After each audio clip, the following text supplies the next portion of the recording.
Hunter Quatermain's Story by H. Rider Haggard. Sir Henry Curtis, as everybody acquainted with him knows, is one of the most hospitable men on earth. It was in the course of the enjoyment of his hospitality at his place in Yorkshire the other day that I heard the hunting story which I am now about to transcribe. Many of those who read it will no doubt have heard some of the strange rumours that are flying about to the effect that Sir Henry Curtis and his friend Captain Good, R.N., recently found a vast treasure of diamonds out in the heart of Africa, supposed to have been hidden by the Egyptians or King Solomon or some other antique people. I first saw the matter alluded to in a paragraph in one of the society papers the day before I started for Yorkshire to pay my visit to Curtis, and arrived, needless to say, burning with curiosity, for there is something very fascinating to the mind in the idea of hidden treasure. When I reached the hall, I at once asked Curtis about it, and he did not deny the truth of the story.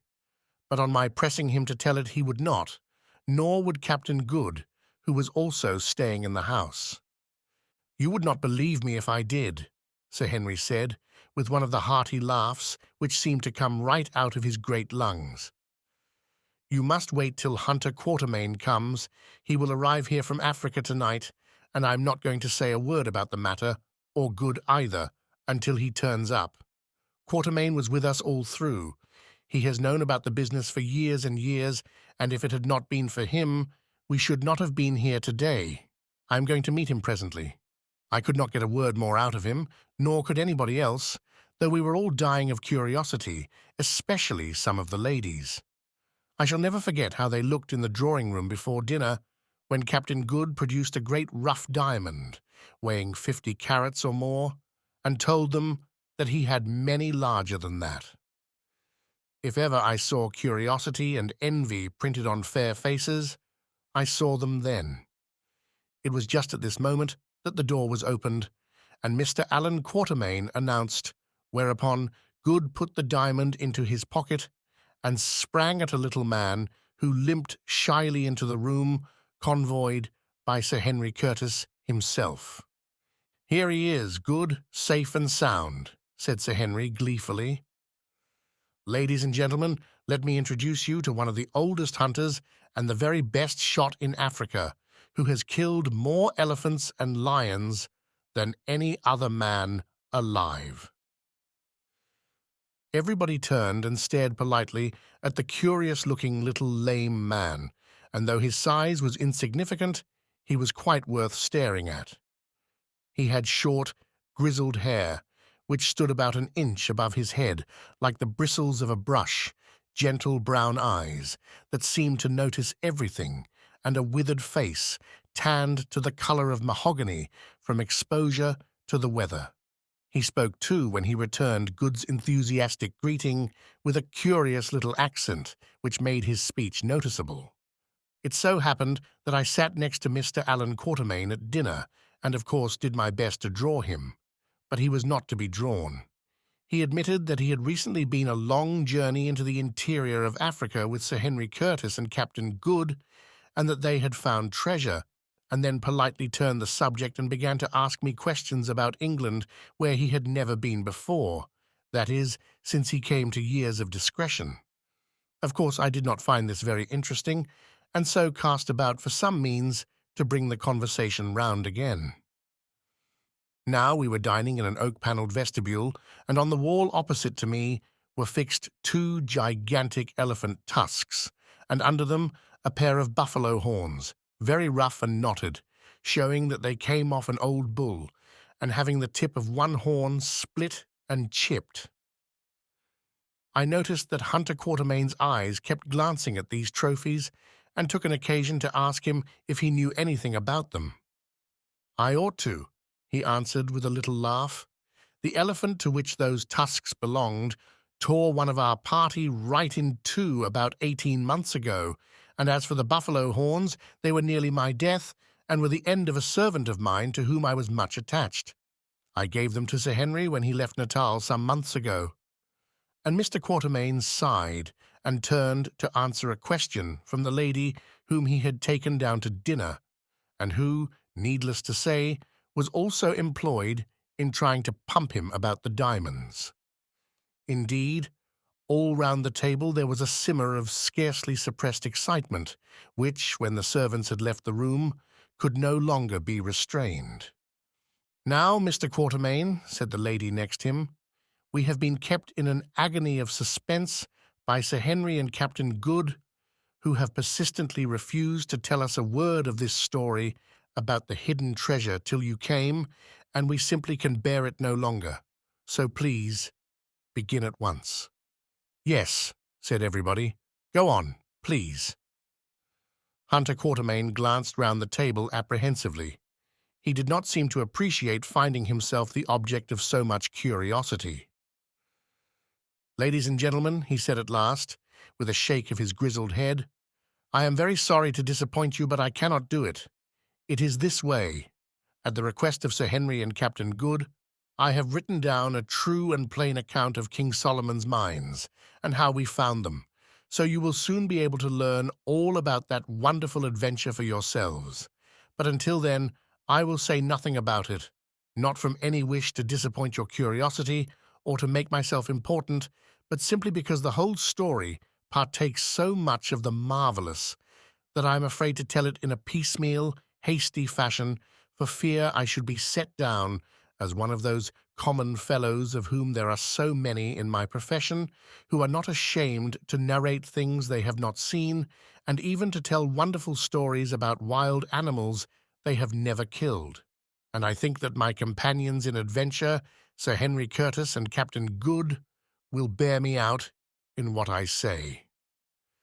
"Yes, Quatermain, I think you are quite right," said Sir Henry. "Precisely the same considerations have forced Good and myself to hold our tongues. We did not wish to be bracketed with, well, with other famous travellers." And there was a murmur of disappointment at these announcements. "I believe you are all hoaxing us," said the young lady next Mr. Quatermain, rather sharply. "Believe me," answered the old hunter, with a quaint courtesy and a little bow of his grizzled head, "though I have lived all my life in the wilderness and amongst savages, I have neither the heart nor the want of manners to wish to deceive one so lovely." Whereat the young lady, who was pretty, looked appeased. "This is very dreadful," I broke in. "We ask for bread, and you give us a stone, Mr. Quatermain. The least that you can do is to tell us the story of the tusks opposite and the buffalo horns underneath. We won't let you off with less." "I am but a poor storyteller," put in the old hunter, "but if you will forgive my want of skill, I shall be happy to tell you, not the story of the tusks, for that is part of the history of our journey to King Solomon's mines, but that of the buffalo horns beneath them, which is now 10 years old." "Bravo, Quatermain," said Sir Henry. "We shall all be delighted. Fire away. Fill up your glass first." The little man did as he was bid, took a sip of claret, and began. "About 10 years ago, I was hunting up in the far interior of Africa at a place called Gatgara, not a great way from the Chobe River. I had with me 4 native servants, namely a driver and voorlooper, or leader, who were natives of Matabeleland, a Hottentot named Hans, who had once been the slave of a Transvaal Boer, and a Zulu hunter, who for 5 years had accompanied me upon my trips, and whose name was Mashun. Now, near Gatgara, I found a fine piece of healthy, park-like country, where the grass was very good, considering the time of year, and here I made a little camp or headquarter settlement, from whence I went expeditions on all sides in search of game, especially elephant. My luck, however, was bad. I got but little ivory. I was therefore very glad when some natives brought me news that a large herd of elephants were feeding in a valley about 30 miles away. At first I thought of trekking down to the valley, wagon and all, but gave up the idea on hearing that it was infested with the deadly tsetse's fly, which is certain death to all animals except men, donkeys, and wild game. So I reluctantly determined to leave the wagon in the charge of the Matabele leader and driver, and to start on a trip into the thorn country, accompanied only by the Hottentot Hans and Mashune. Accordingly, on the following morning we started, and on the evening of the next day reached the spot where the elephants were reported to be. But here again we were met by ill luck. That the elephants had been there was evident enough, for their spoor was plentiful, and so were other traces of their presence in the shape of mimosa trees torn out of the ground and placed topsy-turvy on their flat crowns, in order to enable the great beasts to feed on their sweet roots. But the elephants themselves were conspicuous by their absence. They had elected to move on. This being so, there was only one thing to do, and that was to move after them, which we did, and a pretty hunt they led us. For a fortnight or more we dodged about after those elephants, coming up with them on 2 occasions, and a splendid herd they were, only, however, to lose them again. At length we came up with them a 3rd time, and I managed to shoot 1 bull, and then they started off again, where it was useless to try and follow them. After this I gave it up in disgust, and we made the best of our way back to the camp, not in the sweetest of tempers, carrying the tusks of the elephant I had shot. It was on the afternoon of the 5th day of our tramp that we reached the little koppie overlooking the spot where the wagons stood, and I confess that I climbed it with a pleasurable sense of homecoming, for his wagon is the hunter's home, as much as his house is that of the civilized person. I reached the top of the koppie and looked in the direction where the friendly white tent of the wagon should be, but there was no wagon, only a black burnt plain stretching away as far as the eye could reach. I rubbed my eyes, looked again, and made out on the spot of the camp, not my wagon, but some charred beams of wood. Half wild with grief and anxiety, followed by Hans and Mashuna, I ran at full speed down the slope of the koppie and across the space of plain below to the spring of water where my camp had been. I was soon there, only to find that my worst suspicions were confirmed. The wagon and all its contents, including my spare guns and ammunition, had been destroyed by a grass fire. Now, before I started, I had left orders with the driver to burn off the grass round the camp in order to guard against accidents of this nature, and here was the reward of my folly, a very proper illustration of the necessity, especially where natives are concerned, of doing a thing oneself if one wants it done at all. Evidently, the lazy rascals had not burnt round the wagon. Most probably, indeed, they had themselves carelessly fired the tall and resinous tambuki grass nearby. The wind had driven the flames onto the wagon tent, and there was quickly an end of the matter. As for the driver and leader, I know not what became of them. Probably fearing my anger, they bolted, taking the oxen with them. I have never seen them from that hour to this. I sat down on the black veldt by the spring and gazed at the charred axles and disselboom of my wagon, and I can assure you, ladies and gentlemen, I felt inclined to weep. As for Mashun and Hans, they cursed away vigorously, one in Zulu and the other in Dutch. Ours was a pretty position.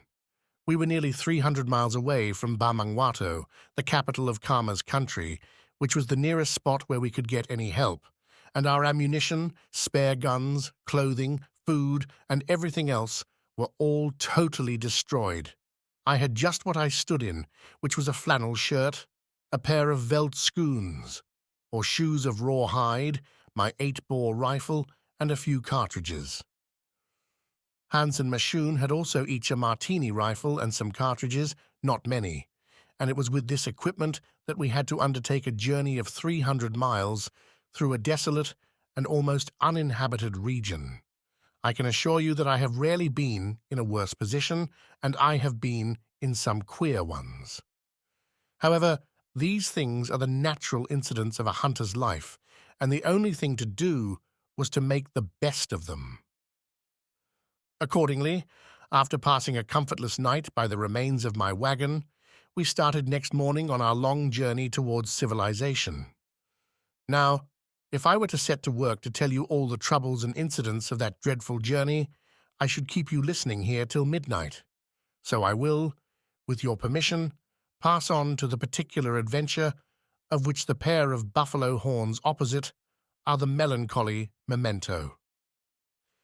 We had been travelling for about a month, living and getting along as best we could, when one evening we camped some 40 miles from Bamangwato. By this time we were indeed in a melancholy plight, footsore, half-starved and utterly worn out. And in addition, I was suffering from a sharp attack of fever, which half blinded me and made me weak as a babe. Our ammunition, too, was exhausted. I had only one cartridge left for my 8-bore rifle, and Hans and Mashun, who were armed with Martini Henrys, had 3 between them. It was about an hour from sundown when we halted and lit a fire, for luckily we had still a few matches. It was a charming spot to camp, I remember. Just off the game track we were following was a little hollow, fringed about with flat-crowned mimosa trees, and at the bottom of the hollow a spring of clear water welled up out of the earth and formed a pool, round the edges of which grew an abundance of watercresses of an exactly similar kind to those which were handed round the table just now. Now we had no food of any kind left, having that morning devoured the last remains of a little oribe antelope which I had shot 2 days previously. Accordingly, Hans, who was a better shot than Mashuna, took 2 of the 3 remaining Martini cartridges and started out to see if he could not kill a buck for supper. I was too weak to go myself. Meanwhile, Mashun employed himself in dragging together some dead boughs from the mimosa trees to make a sort of skirm, or shelter for us to sleep in, about 40 yards from the edge of the pool of water. We had been greatly troubled with lions in the course of our long tramp, and only on the previous night have very nearly been attacked by them, which made me nervous, especially in my weak state. Just as we had finished the skirm, or rather something which did duty for one, Mashun and I heard a shot apparently fired about a mile away. "Hark to it!" sung out Mashun in Zulu, more, I fancy, by way of keeping his spirits up than for any other reason, for he was a sort of black Mark Tapley and very cheerful under difficulties. Hark to the wonderful sound with which the Mabuna, the Boers, shook our fathers to the ground at the Battle of the Blood River. We are hungry now, my father. Our stomachs are small and withered up like a dried ox's paunch, but they will soon be full of good meat. Hans is a Hottentot and an Umfagozan, that is, a low fellow, but he shoots straight. Ah, he certainly shoots straight. Be of a good heart, my father. There will soon be meat upon the fire, and we shall rise up men. And so he went on talking nonsense till I told him to stop, because he made my head ache with his empty words. Shortly after we heard the shot, the sun sank in his red splendor, and there fell upon earth and sky the great hush of the African wilderness. The lions were not up as yet. They would probably wait for the moon, and the birds and beasts were all at rest. I cannot describe the intensity of the quiet of the night. To me, in my weak state, and fretting as I was over the non-return of the Hottentot Hans, it seemed almost ominous, as though nature were brooding over some tragedy which was being enacted in her sight. It was quiet, quiet as death, and lonely as the grave. "Mashun," I said at last, "where is Hans? My heart is heavy for him." "Nay, my father, I know not. Mayhap he is weary and sleeps, or mayhap he has lost his way." "Mashuna, art thou a boy to talk folly to me?" I answered. "Tell me, in all the years thou hast hunted by my side, didst thou ever know a Hottentot to lose his path, or to sleep upon the way to camp?" "Nay, Macumazahn, that, ladies, is my native name, and means the man who gets up by night, or who's always awake. I know not where he is." But though we talked thus, we neither of us liked to hint at what was in both our minds, namely, that misfortunate had overtaken the poor Hottentot. "Mashun," I said at last, "go down to the water and bring me of those green herbs that grow there. I am hungered and must eat something." "Nay, my father, surely the ghosts are there. They come out of the water at night and sit upon the banks to dry themselves, An Isanusi told it me. Isanusi, witchfinder.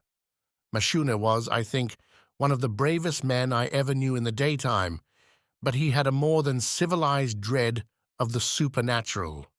"Must I go myself, thou fool?" I said sternly. "Nay, Macumazahn, if thy heart yearns for strange things like a sick woman, I go, even if the ghosts devour me." And accordingly he went, and soon returned with a large bundle of watercresses, of which I ate greedily. "Art thou not hungry?" I asked the great Zulu presently, as he sat eyeing me eating. "Never was I hungrier, my father." "Then eat," and I pointed to the watercresses. "Nay, Macumazahn, I cannot eat those herbs." "If thou dost not eat, thou wilt starve. Eat, Mashuni." He stared at the watercresses doubtfully for a while, and at last seized a handful and crammed them into his mouth, crying out as he did so, "Oh, why was I born that I should live to feed on green weeds like an ox? Surely if my mother could have known it, she would have killed me when I was born." And so he went on lamenting between each fistful of watercresses till all were finished, when he declared that he was full indeed of stuff, but it lay very cold on his stomach, like snow upon a mountain. At any other time I should have laughed, for it must be admitted he had a ludicrous way of putting things. Zulus do not like green food.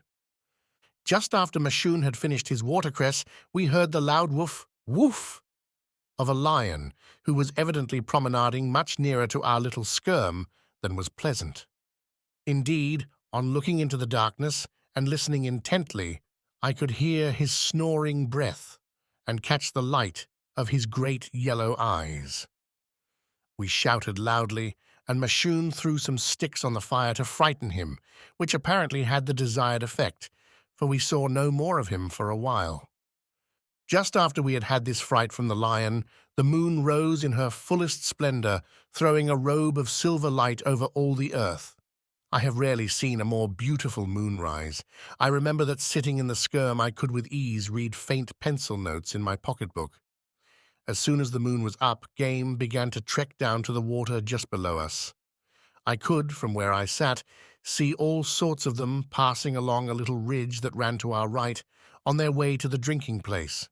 Indeed, one buck, a large eland, came within 20 yards of the skirm and stood at gaze, staring at it suspiciously, his beautiful head and twisted horns standing out clearly against the sky. I had, I recollect, every mind to have a pull at him on the chance of providing ourselves with a good supply of beef, but remembering that we had but 2 cartridges left, and the extreme uncertainty of a shot by moonlight, I at length decided to refrain. The eland presently moved on to the water, and a minute or two afterwards there arose a great sound of splashing, followed by the quick fall of galloping hooves. "What's that, Mashun?" I asked. "That damn lion.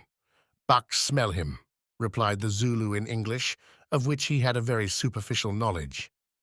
Scarcely were the words out of his mouth before we heard a sort of whine over the other side of the pool, which was instantly answered by a loud coughing roar close to us. "By Jove," I said, "there are 2 of them. They have lost the buck. We must look out they don't catch us."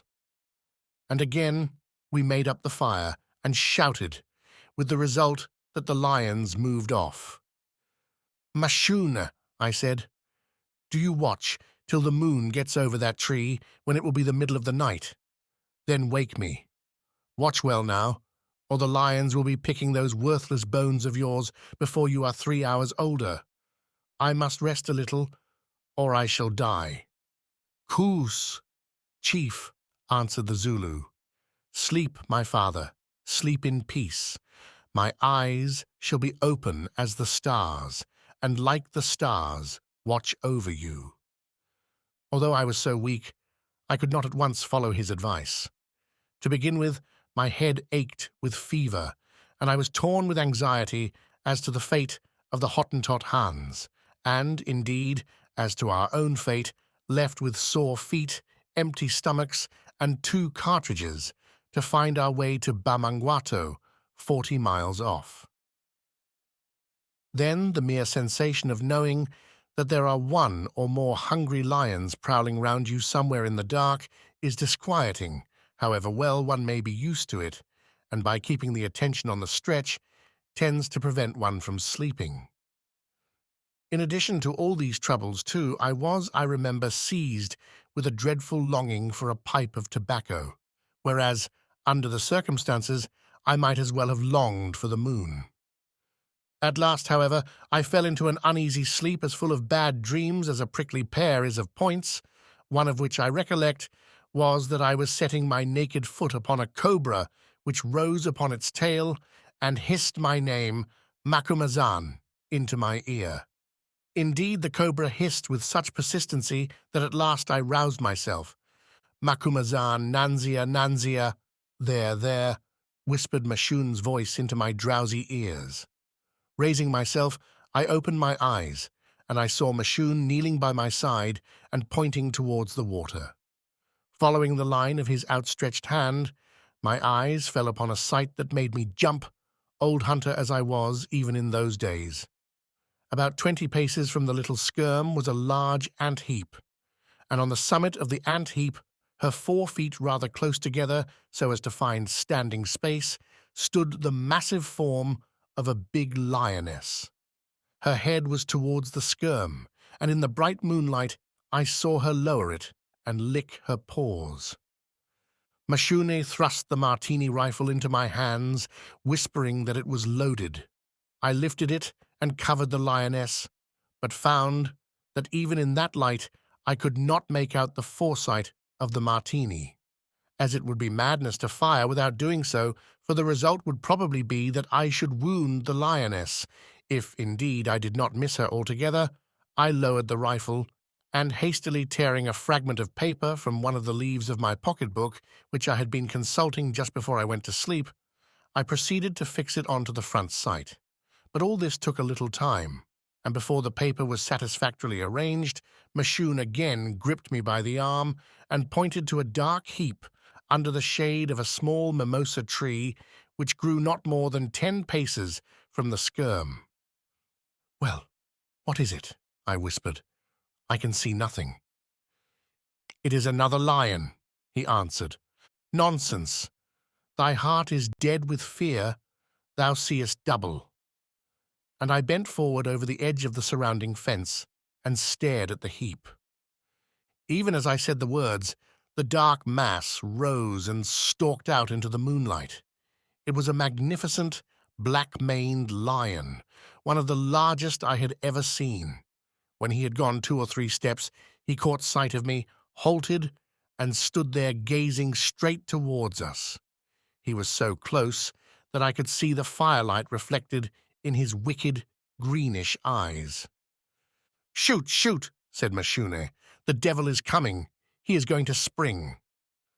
I raised the rifle and got the bit of paper on the foresight straight on to a little path of white hair just where the throat is set into the chest and shoulders. As I did so, the lion glanced back over his shoulder as, according to my experience, a lion nearly always does before he springs. Then he dropped his body a little, and I saw his big paws spread out upon the ground as he put his weight on them to gather purchase. In haste, I pressed the trigger of the martini, and not a moment too soon, for, as I did so, he was in the act of springing. The report of the rifle rang out sharp and clear on the intense silence of the night, and in another second the great brute had landed on his head within 4 feet of us, and rolling over and over towards us, was sending the bushes, which composed our little fence, flying with convulsive strokes of his great paws. We sprang out of the other side of the skerm, and he rolled onto it, and into it, and then right through the fire. Next, he raised himself and sat upon his haunches like a great dog, and began to roar. Heavens, how he roared! I never heard anything like it before or since. He kept filling his lungs with air, and then emitting it in the most heart-shaking volumes of sound. Suddenly, in the middle of one of the loudest roars, he rolled over onto his side and lay still, and I knew that he was dead. A lion generally dies upon his side. With a sigh of relief, I looked up towards his mate upon the ant-heap. She was standing there apparently petrified with astonishment, looking over her shoulder and lashing her tail. But to our intense joy, when the dying beast ceased roaring, she turned and, with one enormous bound, vanished into the night. Then we advanced cautiously towards the prostrate brute, Mashun droning an improvised Zulu song as he went, about how Macumazahn, the hunter of hunters, whose eyes are open by night as well as by day, put his hand down the lion's stomach when it came to devour him, and pulled out his heart by the roots, and see, by way of expressing his satisfaction, in his hyperbolical Zulu way, at the turn events had taken. There was no need for caution. The lion was as dead as though he had already been stuffed with straw. The martini bullet had entered within an inch of the white spot I had aimed at and travelled right through him, passing out at the right buttock, near the root of the tail. The martini has wonderful driving power, though the shock it gives to the system is, comparatively speaking, slight, owing to the smallness of the hole it makes. But fortunately, the lion is an easy beast to kill. I passed the rest of that night in a profound slumber, my head reposing upon the deceased lion's flank, a position that had, I thought, a beautiful touch of irony about it, though the smell of his singed hair was disagreeable. When I woke again, the faint primrose lights of dawn were flushing in the eastern sky. For a moment, I could not understand the chill sense of anxiety that lay like a lump of ice at my heart, till the feel and smell of the skin of the dead lion beneath my head recalled the circumstances in which we were placed. I rose and eagerly looked round to see if I could discover any signs of Hans, who, if he had escaped accident, would surely return to us at dawn, but there were none. Then hope grew faint, and I felt that it was not well with the poor fellow. Setting Mashun to build up the fire, I hastily removed the hide from the flank of the lion, which was indeed a splendid beast, and cutting off some lumps of flesh, we toasted and ate them greedily. Lion's flesh, strange as it may seem, is very good eating, and tastes more like veal than anything else. By the time we had finished our much-needed meal, the sun was getting up, and after a drink of water and a wash at the pool, we started to try and find Hans, leaving the dead lion to the tender mercies of the hyenas. Both Mashun and myself were by constant practice pretty good hands at tracking, and we had not much difficulty in following the Hottentot's spoor, faint as it was. We had gone on in this way for half an hour or so, and were perhaps a mile or more from the site of our camping place, when we discovered the spoor of a solitary bull-buffalo mixed up with the spoor of Hans, and were able, from various indications, to make out that he had been tracking the buffalo. At length we reached a little glade in which there grew a stunted old mimosa thorn, with a peculiar and overhanging formation of root, under which a porcupine, or an ant-bear, or some such animal, had hollowed out a wide-lipped hole. About 10 or 15 paces from this thorn tree there was a thick patch of bush.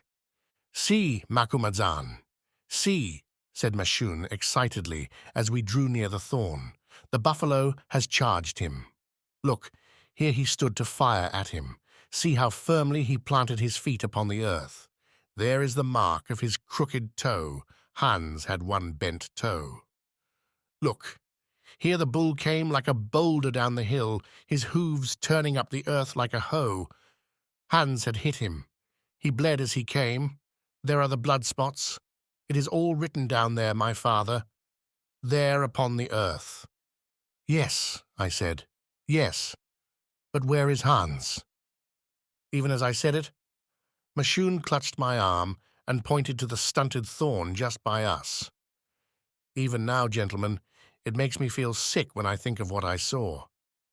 For fixed in a stout fork of the tree, some 8 feet from the ground, was Hans himself, or rather his dead body, evidently tossed there by the furious buffalo. One leg was twisted round the fork, probably in a dying convulsion. In the side, just beneath the ribs, was a great hole, from which the entrails protruded. But this was not all. The other leg hung down to within 5 feet of the ground. The skin and most of the flesh were gone from it. For a moment we stood aghast and gazed at this horrifying sight. Then I understood what had happened. The buffalo, with that devilish cruelty which distinguishes the animal, had, after his enemy was dead, stood underneath his body and licked the flesh off the pendant leg with his file-like tongue. I had heard of such a thing before, but had always treated the stories as hunters' yarns. But I had no doubt about it now. Poor Hans's skeleton foot and ankle were an ample proof. We stood aghast under the tree and stared at this awful sight, when suddenly our cogitations were interrupted in a painful manner. The thick bush about 15 paces off burst asunder with a crashing sound, and uttering a series of ferocious pig-like grunts, the bull-buffalo himself came charging out straight at us. Even as he came, I saw the blood mark on his side, where poor Hans's bullet had struck him, and also, as is often the case with particularly savage buffaloes, that his flanks had recently been terribly torn in an encounter with a lion. On he came, his head well up. A buffalo does not generally lower his head till he does so to strike. Those great black horns, as I look at them before me, gentlemen, I seem to see them come charging at me as I did 10 years ago, silhouetted against the green bush behind. On, on. With a shout, Mashun bolted off sideways towards the bush. I had instinctively lifted my 8-bore, which I had in my hand. It would have been useless to fire at the buffalo's head, for the dense horns must have turned the bullet. But as Mashun bolted, the bull slewed a little, with the momentary idea of following him, and as this gave me a ghost of a chance, I let drive my only cartridge at his shoulder. The bullet struck the shoulder blade and smashed it up, and then travelled on under the skin into his flank. But it did not stop him, though for a second he staggered. Throwing myself onto the ground with the energy of despair, I rolled under the shelter of the projecting root of the thorn, crushing myself as far into the mouth of the ant-bear hole as I could. In a single instant, the buffalo was after me. Kneeling down on his uninjured knee, for one leg, that of which I had broken the shoulder, was swinging helplessly to and fro, he set to work to try and hook me out of the hole with his crooked horn. At first he struck at me furiously, and it was one of the blows against the base of the tree which splintered the tip of the horn in the way that you see. Then he grew more cunning, and pushed his head as far under the root as possible, made long semicircular sweeps at me, grunting furiously, and blowing saliva and hot steamy breath all over me. I was just out of reach of the horn, though every stroke, by widening the hole and making more room for his head, brought it closer to me, but every now and again I received heavy blows in the ribs from his muzzle. Feeling that I was being knocked silly, I made an effort, and seizing his rough tongue, which was hanging from his jaws, I twisted it with all my force. The great brute bellowed with pain and fury, and jerked himself backward so strongly that he dragged me some inches further from the mouth of the hole, and again made a sweep at me, catching me this time round the shoulder joint in the hook of his horn. I felt that it was all up now, and began to holloa. "He has got me!" I shouted in mortal terror. "Gwasa, Mashune, Gwasa! Stab, Mashun, stab!" One hoist of the great head, and out of the hole I came like a periwinkle out of his shell. But even as I did so, I caught sight of Mashun's stalwart form advancing with his bangwan, or broad stabbing assegai, raised above his head. In another quarter of a second I had fallen from the horn, and heard the blow of the spear, followed by the indescribable sound of steel shearing its way through flesh. I had fallen on my back, and looking up, I saw that the gallant Mashun had driven the assegai a foot or more into the carcass of the buffalo and was turning to fly.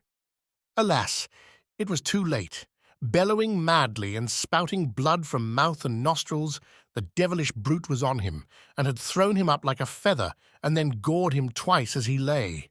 I struggled up with some wild idea of affording help, but before I had gone a step, the buffalo gave one long, sighing bellow, and rolled over dead by the side of his victim. Mashune was still living, but a single glance at him told me that his hour had come. The buffalo's horn had driven a great hole in his right lung and inflicted other injuries. I knelt down beside him in the uttermost distress and took his hand. "Is he dead, Macumazahn?" he whispered. "My eyes are blind. I cannot see." "Yes, he is dead." "Did the black devil hurt thee, Macumazahn?" "No, my poor fellow, I am not much hurt." "Ow, I am glad." Then came a long silence, broken only by the sound of the air whistling through the hole in his lung as he breathed. "Macumazahn, art thou there? I cannot feel thee." "I am here, Mashuna. I die, Macumazahn. The world flies round and round. I go. I go out into the dark. Surely, my father, at times in days to come, thou wilt think of Mashun, who stood by thy side, when thou killest elephants as we used. They were his last words. His brave spirit passed with him. I dragged his body to the hole under the tree and pushed it in, placing his broad assegai by him, according to the custom of his people, that he might not go defenseless on his long journey. And then, ladies, I am not ashamed to confess, I stood alone there before it and wept like a woman.